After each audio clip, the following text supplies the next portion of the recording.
The old sedan's engine rumbled a familiar low growl beneath Arthur Vance's hands. He adjusted the rearview mirror, the plastic frame feeling flimsy compared to the polished chrome of his usual luxury vehicle.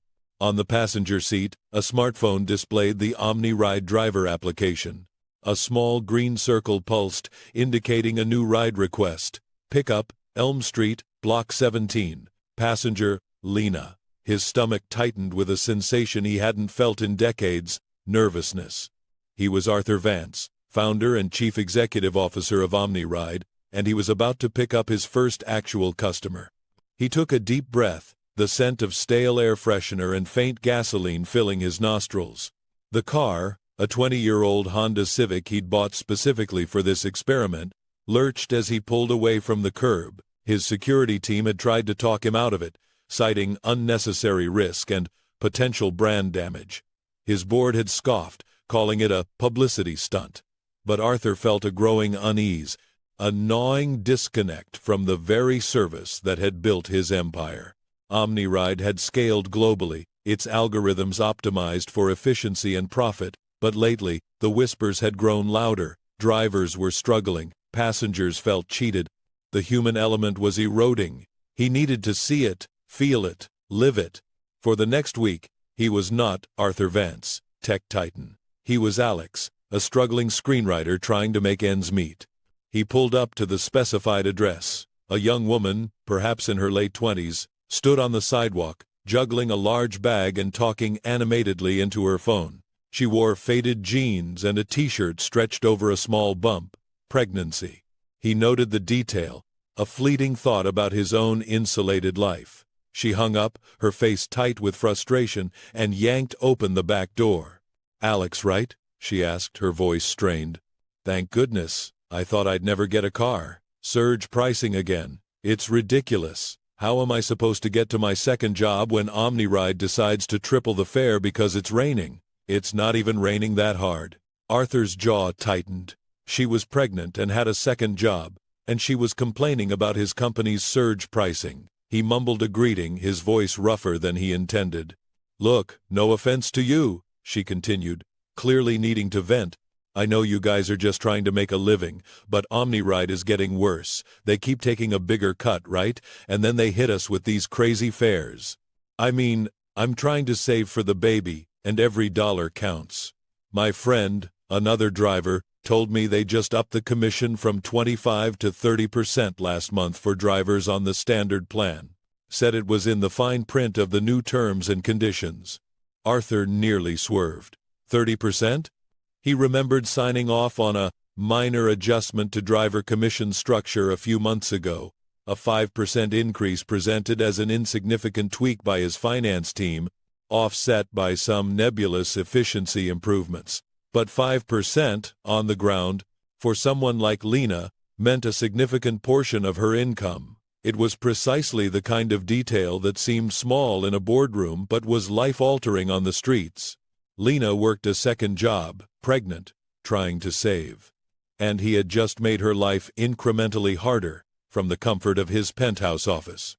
"I heard there's another application, Street Wings, starting up next month," Lena continued, oblivious to his internal turmoil. "They're promising drivers 80% of the fare, flat, no dynamic commission. I'm seriously thinking of switching. What's the point of OmniRide if it's just squeezing everyone?" A rival application, and 80% flat. This was a direct threat, one his market analysis reports had dismissed as a niche competitor. But Lena's words were real, raw, and far more convincing than any slide deck. This wasn't about data points, it was about loyalty, born from basic fairness. He dropped her off, a quiet, "good luck with everything," escaping him. She just nodded, already hurrying away. The silence in the car after she left was deafening. His next ride was a short one, taking him to a quiet residential street. The application chirped again. "Pickup, Cherry Lane. Passenger Edgar." An older gentleman, perhaps in his late 70s, was waiting by a large oak tree, leaning on a cane. He moved slowly but deliberately. His clothes were neat but worn, and he carried a small tarnished leather briefcase. Arthur pulled up, feeling a strange mix of apprehension and a new, unsettling empathy. "Mr. Edgar?" "That's me, son," the man said, his voice a gentle rasp, a slight tremor in his hand as he opened the door. "Just heading to my chess club. Always a fierce battle on Thursdays." He settled into the back seat with a soft sigh. "Used to drive myself, you know, but the eyes aren't what they used to be, and my old Ford finally gave up the ghost last year. OmniRide has been a real lifesaver, truly. Especially that one time about 1 year ago when I had that dizzy spell, got me to the hospital right quick." Arthur felt a flicker of pride. This was the good side of OmniRide, the service that connected people, that offered convenience and safety. He'd seen the user testimonials, of course, but hearing it directly from Edgar felt different. "Still," Edgar continued, his gaze distant, "things change, don't they? Companies grow like mighty trees, their branches reaching for the sky, but sometimes they forget their roots. They forget the soil that feeds them, the small things that make them strong. It's a pity. You build something good, something helpful, and then the numbers take over. People become statistics, drivers become cogs." He paused, looking out the window as they passed a bustling park. "It's like a game of chess, really. You start with pawns, important pieces, the backbone of your army. But if you only focus on the queen, if you only sacrifice the pawns for a grand strategy, you'll find yourself vulnerable in the end." Arthur gripped the steering wheel tighter. Edgar's words, spoken with such gentle wisdom, cut through him more effectively than any financial report. Pawns become statistics, drivers become cogs. Was that how he saw them, subconsciously? Had his pursuit of growth blinded him to the human cost? He thought of Lena, struggling with surge pricing, and felt a cold dread. They reached the chess club. Edgar fumbled for his briefcase, his hand shaking slightly. "Thank you, Alex. A pleasant journey." He stepped out slowly. Arthur watched him go, a profound sense of introspection settling over him. Then he noticed it. On the back seat, gleaming faintly in the afternoon light, lay a small, intricately carved wooden chess knight, dark and ancient-looking. It must have fallen out of Edgar's briefcase. Panic flared. This was a personal item, probably invaluable to Edgar. He should call him Drive Back, but the application was already buzzing with a new request. He was, Alex, the driver, on the clock. Every minute spent returning a lost item was a minute not earning money, a minute risking a penalty for a missed pickup. This was the dilemma his drivers faced every day. He felt the tension, the conflicting priorities. He quickly typed a message to Edgar through the application, promising to return it. He knew it wasn't enough. The old man might not even check his application for hours. He pocketed the knight, vowing to return it personally after his shift. The thought of how many drivers probably just tossed such items into a lost and found box, hoping someone else would deal with it, made his stomach churn. The personal connection, the very thing Edgar had spoken of, was being eroded by the system he had created. His next pickup was at a high-end office building. A woman in a sharp business suit, early 30s, with an expensive handbag, slid into the back. She was on the phone almost immediately, her voice loud and assertive.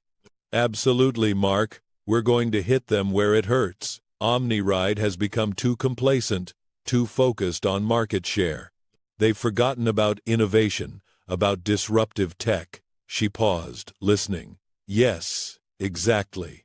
DriveWise. We're launching in 3 months. Our beta tests show significant driver migration from OmniRide already. Why?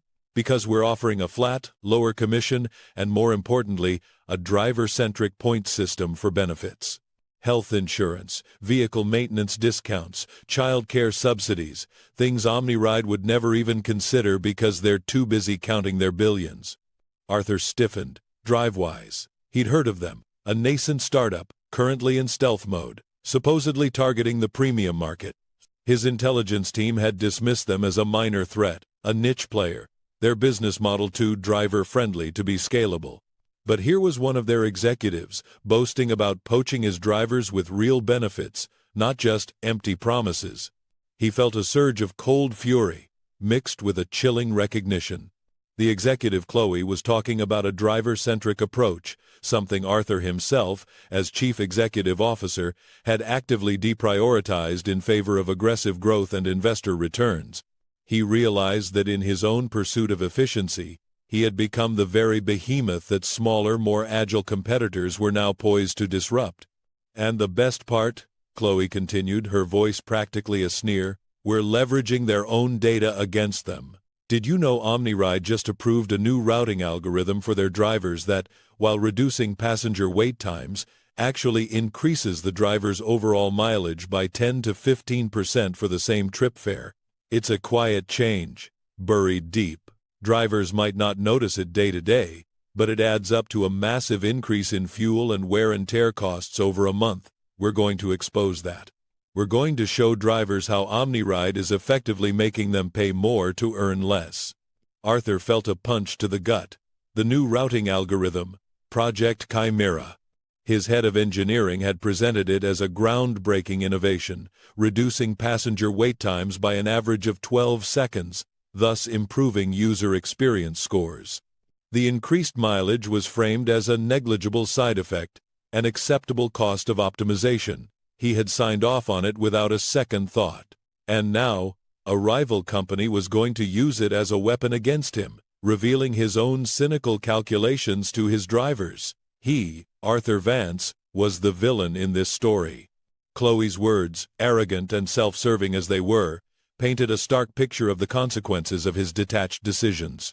He dropped Chloe off, his hands clammy on the steering wheel. He wanted to scream, to lash out at her, to defend his company. But what would he defend? The very algorithms he had championed were now revealed as tools of exploitation. He was sitting in a 20-year-old Honda Civic, pretending to be Alex, while his company was being dissected and attacked for the very policies he had enacted. He drove aimlessly for a while, the city lights blurring into streaks of color. He saw other OmniRide cars, their subtle logo stickers glowing in the dim light. He imagined the drivers inside, tired, perhaps worried, navigating the exact same struggles he had just experienced. He saw a driver pull over, lean his head against the steering wheel for a moment, clearly exhausted. Another, at a gas station, was on the phone, arguing in hushed tones about an unpaid bill. He saw himself in them, and he saw himself as their oppressor. He pulled into a dark, empty parking lot. The old Honda's engine ticked as it cooled. He pulled out Edgar's chest knife, turning the polished wood over and over in his fingers. The piece felt heavy, carrying the weight of Edgar's subtle wisdom. Pawns become statistics, drivers become cogs. Chloe had just confirmed it. His entire business model had become about optimizing pawns for the Queen's benefit, sacrificing the very people who made the game possible. He didn't want another ride. He wanted to go home, but not to his penthouse. He wanted to go back to OmniRide headquarters, rip apart every single algorithm, every policy. But he was just Alex, a struggling screenwriter.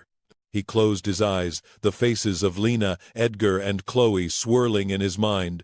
The desperation, the wisdom, the ruthless ambition. It was all a reflection of his own decisions, distorted and amplified by the real world. He had built a machine, but it had forgotten its soul. He felt a deep, unfamiliar ache in his chest. It wasn't the stress of a financial crisis or the pressure of a hostile takeover. It was something far more profound, empathy. A raw, piercing understanding of the struggles he had so casually dismissed from behind his glass desk. The next morning, Arthur Vance walked into OmniRide headquarters, not in his usual bespoke suit, but in slightly rumpled, casual clothes, a subtle change that few noticed. He still carried the faint scent of stale air freshener. He went straight to his office, bypassing his assistant, and called an emergency board meeting. His top executives and board members gathered, a buzz of confusion in the air. Arthur rarely called unscheduled meetings. He stood at the head of the polished conference table, looking at the faces of the people who had helped him build OmniRide. He saw skepticism, impatience, and a touch of condescension. He cleared his throat. "Good morning," he began, his voice calm but resonant. "For the past week, I haven't been Arthur Vance. I've been Alex, an OmniRide driver." A ripple went through the room. Some exchanged bewildered glances. His head of finance looked like he might faint. "And what I learned as Alex," Arthur continued, his eyes scanning each face, "is that we have strayed far from our original mission. We built OmniRide to connect people, to empower drivers, to make life easier. Instead, we have optimized for profit to the point of exploitation. We have treated our drivers as disposable assets and our passengers as mere revenue streams. He detailed Lena's struggles with surge pricing and her second job, the quiet desperation caused by the increased commission. He spoke of Edgar's gentle wisdom, his plea to remember the routes and the pawns and the dilemma of the lost chess knight. He then laid bare the chilling conversation with Chloe, outlining DriveWise's predatory strategies and, most damningly, revealing how OmniRide's own Project Chimera algorithm was inadvertently enabling their competitors by pushing drivers to the brink. "They are using our own data against us," Arthur stated, his voice rising, "because we gave them the ammunition. We prioritized fractions of seconds in passenger wait times over the livelihoods of our drivers. We have become the very thing we swore to disrupt." "So, here's what we're going to do," Arthur declared, slamming his hand lightly on the table. "Effective immediately, we are rolling back the driver commission to 20% across the board. No tiers, no fine print. And we are launching the Omnicare program, comprehensive health benefits for all drivers working more than 20 hours a week, and a new vehicle maintenance subsidy program.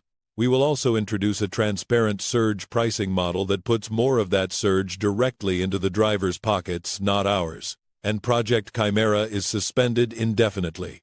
We will redesign it with driver welfare as its primary objective, even if it means slightly longer wait times for some passengers." He paused, letting the radical proposals sink in. His finance director stammered, "Arthur, the projections, the quarterly earnings, this could cost us hundreds of millions." "And what is the cost of losing our soul?" Arthur retorted, his voice unwavering. "What is the cost of losing every single driver to a competitor who actually cares? What is the cost of becoming a company that people despise, even as they use us?" He pulled out the small carved wooden chess knight from his pocket and placed it on the table. "This belongs to an elderly gentleman named Edgar. He inadvertently left it in my car. It's a family heirloom. It taught me more about the true value of human connection than any boardroom meeting ever could. We will implement a dedicated lost and found support team, properly compensated, to ensure personal items are returned with dignity." The board resisted, of course. There were heated arguments about shareholder value, about market expectations, about setting new precedents. But Arthur, for the first time in years, was fighting not just with data and projections, but with conviction, with personal experience. He saw Lena's tired face, Edgar's wise eyes, Chloe's ruthless ambition. He saw the exhausted drivers.